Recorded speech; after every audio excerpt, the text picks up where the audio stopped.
Hello, and welcome to the penultimate episode of this season's Fractional Futures, where I'm joined by Dan Gwalter, an executive coach and founder of No Nonsense Leadership. Hi, Dan. How are you? What have you been up to since last time? We've finally got summer, mate. Who knew? It's been hot, and as such, I've been outdoors. So basically, hay fever, horses, kids running wild, trying to run a business during the middle of the school holidays. It's awesome fun, mate. What about yourself? Yeah, struggling with the hot weather this week. So and I guess when this goes out, it'll probably be cold weather again. But it's been pretty quiet, hasn't it, this week or this month, really? Are you finding it pretty quiet in the business landscape? I think I did a lot of years in consulting, and we never used to prospect during August because it's a pointless exercise.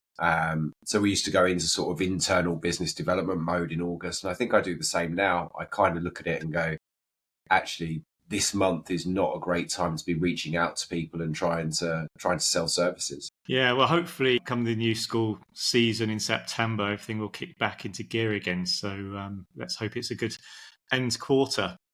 Anyway, So those of you who are new to the podcast, in our last episode, we looked at how fractional CMOs can develop strategies to expand their client base. In this episode, Dan and I are going to be focusing on how to master the personal transition when entering into a portfolio career. So today we'll be covering things like the common challenges faced by fractional executives, how to develop resilience and coping skills, and we'll also look at how to manage work-life balance. So Dan, we've both transitioned, haven't we? And I don't mean you used to be Danielle and me, Paula, but we've both made the switch from being an employee to becoming our own boss. But switching from the security of being a salaried employee where you're, regardless of how good or bad you perform, you're pretty much guaranteed a fixed income every month. That's a very different proposition to what happens in a portfolio career where a steady fixed income is often hard to achieve, especially at the beginning of this work style. So people considering this transition need to be fully prepared on the impact it may have, not just on a personal level, but for those of you around you, your friends, your family, your partner, your husband, your wife, whoever. So Dan, when you coach executives through the portfolio journey, what are the common challenges you prepare them for? It's a great point, and I guess it kind of flows from what we were just saying at the beginning of this podcast. When I speak to new people, I talk to them about their runway, because I see a lot of people that the kind of snap decision, I'm leaving permanent employment, I'm going to go and be a fractional, and it just doesn't work like that. There is a significant period of time where you have to establish credibility and build a brand and become known in the marketplace for what you do. If you do it in the right way, yeah, absolutely, that can take maybe 3 months to start to see the returns on that. But if you do it the complete wrong way, i.e. you don't start with your ICP and niche, and you don't zone in on that, and you don't have the right messaging, that can take 6 months of shouting into the void and not really getting a great deal of return on that. And that's absolutely terrifying for new fractionals. So that side of things I look at right from the very, very beginning. What's your financial runway? How long can you go without landing a client before you're panicking? And the reason I look at that is that, in my experience, people that have a short financial runway demonstrate all of the wrong behaviors when they're speaking to clients, because they're so zoned in on not going bankrupt. And if that's the problem, then you're just going to turn clients off. If you get through that and you get your brand established and you're ticking along, you've got a couple of clients, the next challenge is, well, how do you sustain that? Because there are going to be famine months, or at very least quieter months, where clients maybe aren't quite so responsive to new ideas. They're maybe not so responsive to pitches and tenders. So you kind of have to identify those early doors. In my experience, end of financial year, school holidays, Christmas, second week of December onwards are exactly the wrong times to be going and looking for new clients or trying to talk to clients about maybe increasing the scale of a contract. So you identify your hotspots and your cold areas, and you maximize your efforts into the hotspots, and you do other things in the cold times, in the slower times. Maybe build on your brand a bit more, maybe refine your offer, refine the product that you offer out to the market. That's the way I would take it. So Dan, that's really interesting. there'll be some people, and I guess especially for marketers, who will probably come into this fractional world a bit more gung-ho than your other fractional leaders, because they're marketers. They think they know how to build the brands, they know how to do the BD. But I guess especially for marketers, they may not see that traction as quickly as perhaps they anticipated. So how do you build personal resilience when you go into these things thinking you're going to hit the ground running, but you actually don't? It's a really great point, right? So what I see is that if I take marketers as an example, they've got a long track record inside organizations, their confidence levels are high, and they genuinely, the world on a plate type situation. And then they come into the fractional landscape where it's all on them. And I speak a lot about this whole imposter syndrome and the true impact that it has on people, because it does make people question their value. It makes people question whether they're doing the right thing and whether they're able to run this business. My best advice in the sort of early days, short term, is try and find people that you can talk to about this. Whether we call them coaches, mentors, friends, tribe members, whatever. It's much better to build this in public and get feedback, because your skills are not in doubt. As a marketer, if you've been in marketing for 10, 15 years, your skills are rock solid. You've proven that already. It's transitioning those into this landscape and getting the feedback that says, your offer's good, your comms are good, your messaging's on point, you've identified product market fit, et cetera. That feedback is enough to point you in the right direction. And then I guess my biggest piece of feedback for fractionals that are in this for the long run is no is very rarely actually no. It's normally no, not now, or no, not that. It's not, I can count times on one hand over 10 years that I've been told, no, I'd never work with you.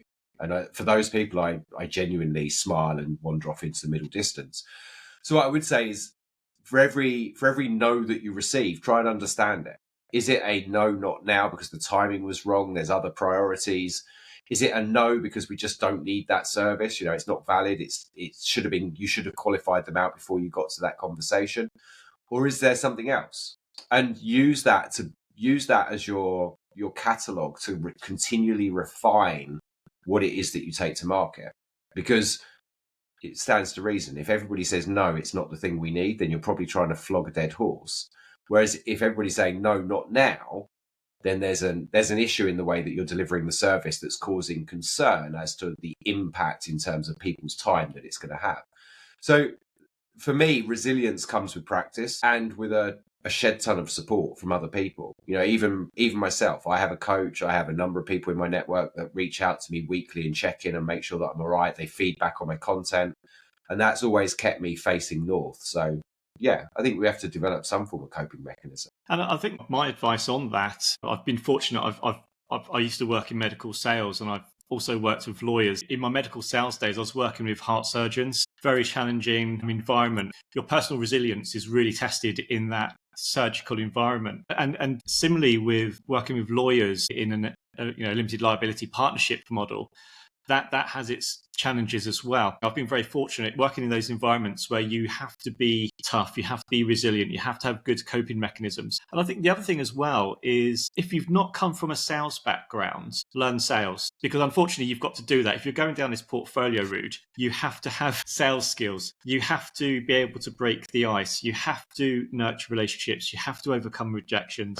So if you're coming into this portfolio career and you're thinking, oh, I don't need to do that sales thing, actually you do. Yeah, I think to your last point there, when I look at the fractional formula and what I coach people, I don't coach marketeers how to do marketing any more than I coach CTOs how to do technology. That side of their skill set is a given.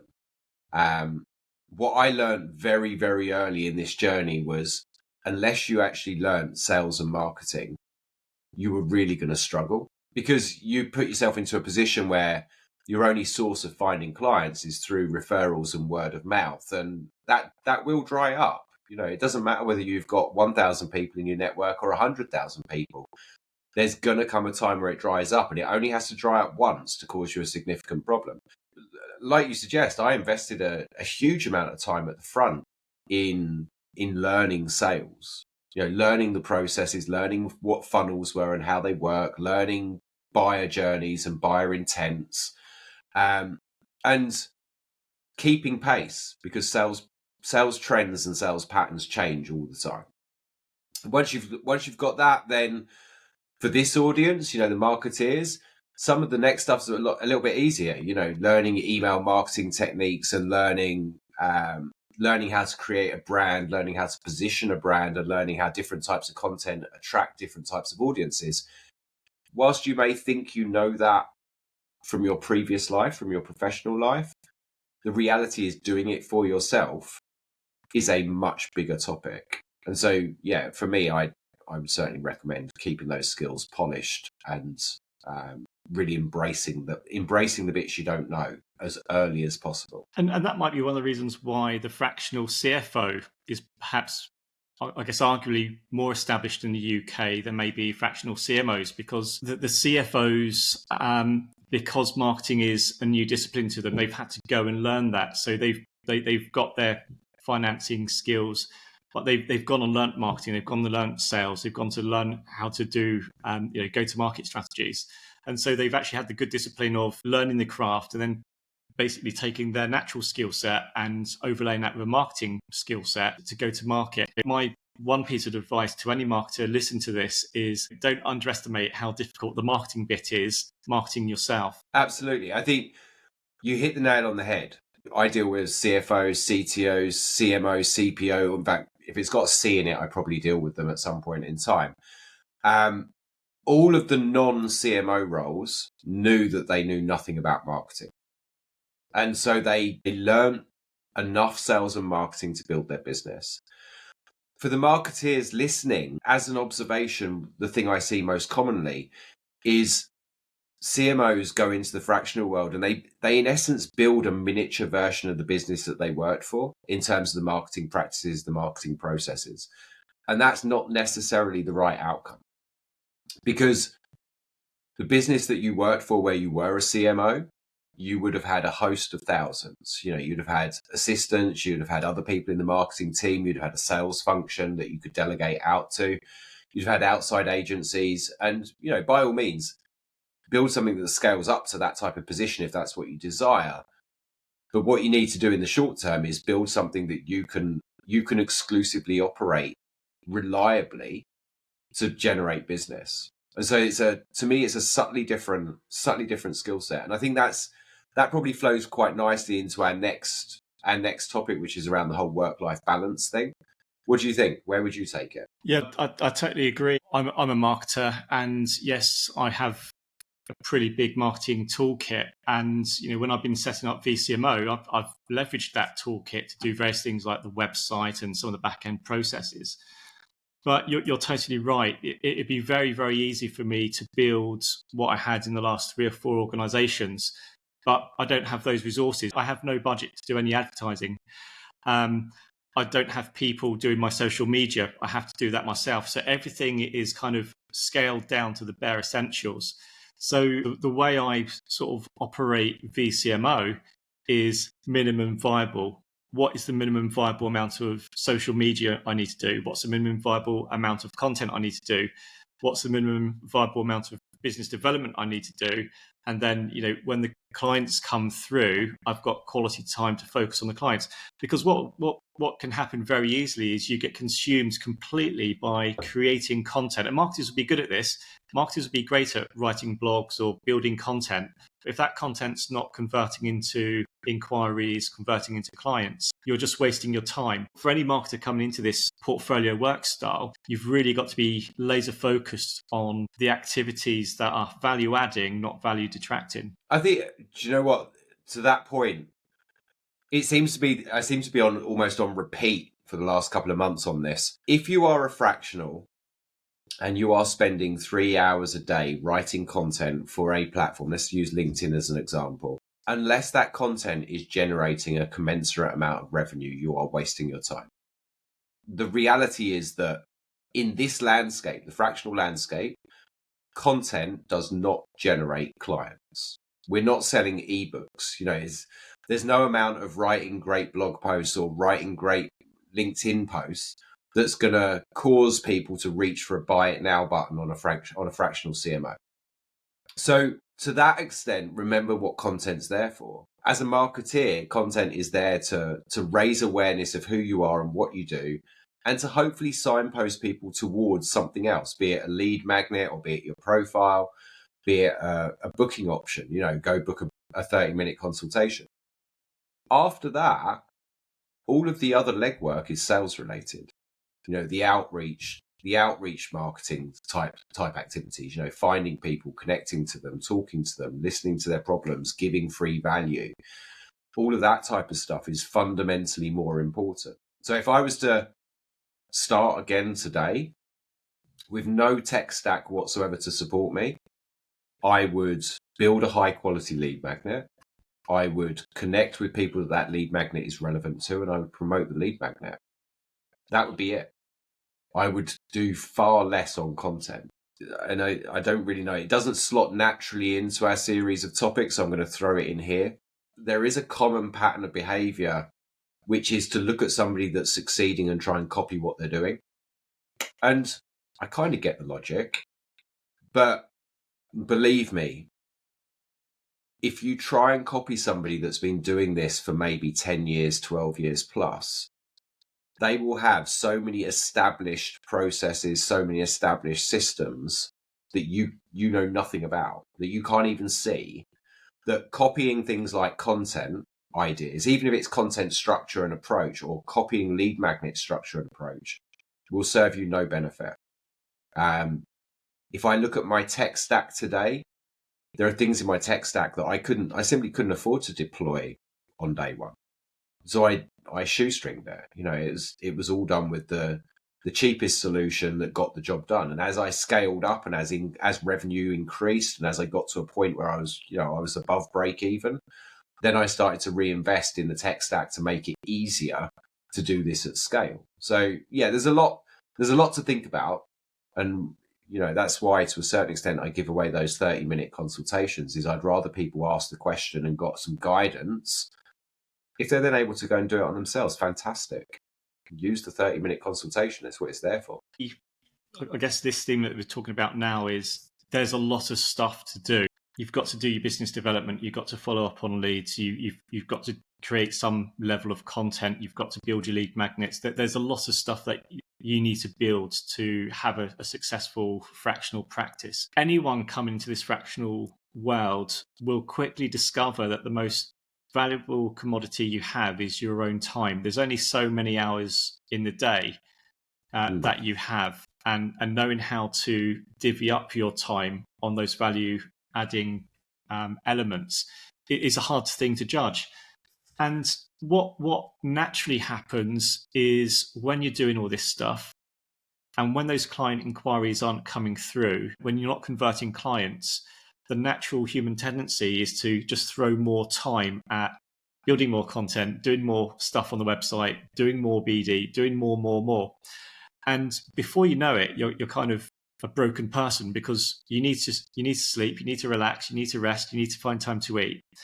And this kind of bad habit can get in the way of friendships, relationships. So when the money doesn't come in, when your time is quickly disappearing, how do you manage that work-life balance? Because it can take a big mental and physical toll on you if you're not careful. Wow. I mean, this is almost an episode in its own right, so let's go for it. The first thing I would suggest is find somebody that can sense check you, somebody that knows you well enough and knows your energy levels, knows your morale, and can pinpoint whether you're up or down. It stands to reason that the most common person, the most obvious person, is your spouse, because they get to live with the good and the bad.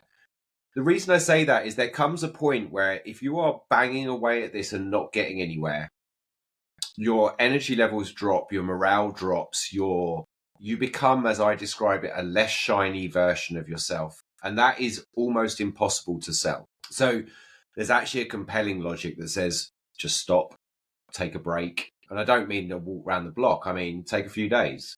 Take a few days to recharge, reevaluate, and come back at it through fresh eyes. in terms of that phrasing, work-life balance, funny enough, Justin Welsh wrote a huge article over the weekend, which caught my eye, where he talked about the end of the work-life balance era, and that this marketplace has created the era of work-life integration. What he was really saying was that you blur the lines. When you say work-life balance, it kind of signposts that there's two halves trying to, like a seesaw. You know, you do too much on one side, the other side falls apart. And that's how it's often perceived. The most successful fractionals that I've met have recognized that actually it's all just one big amorphous mess of work and life and personal ambition and hobbies and commitments. And it has to coexist nicely. And if you achieve that, then you'll be fundamentally happier. But that's a huge conversation.